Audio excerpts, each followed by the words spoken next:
ఆనందంగా ఉండటం అనేది మన జీవితానికి ఓ వరం. అదే అన్ని విజయాలకి మూలం. అసలు ఆనందం అంటే ఏమిటి? ఆనందం అనేది అంగట్లో కొనగలిగే వస్తువు కాదు.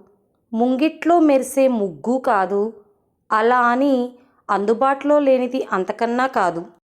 ఆనందం అనేది భయానికి బానిస కానిది, సంపదకు లొంగనిది, ఒక్కరి సొత్తే అవ్వనిది, బలవంతంగా దొరకనిది, అహానికి తావీయనిది.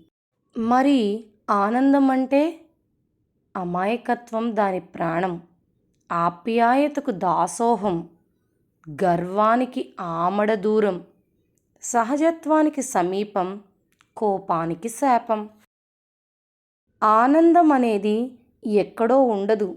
అది మన మనస్సు అనే పొదరింట్లో తొడిగే మొగ్గ, సున్నిత భావాల రెబ్బ, ఆలోచనా దృక్పథాల మిళితం, సానుకూల ఆలోచనాపరుల ఆస్తి.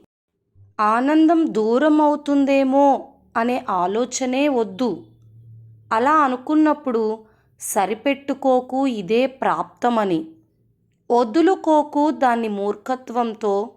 ఉంచుకోవాలి దాన్ని మన మనస్సు మరియు ఆలోచనల్లో. అప్పుడే ఆనందం ఉంటుంది మన చెంత ఎప్పటికీ. ఆనందమే మన బలం.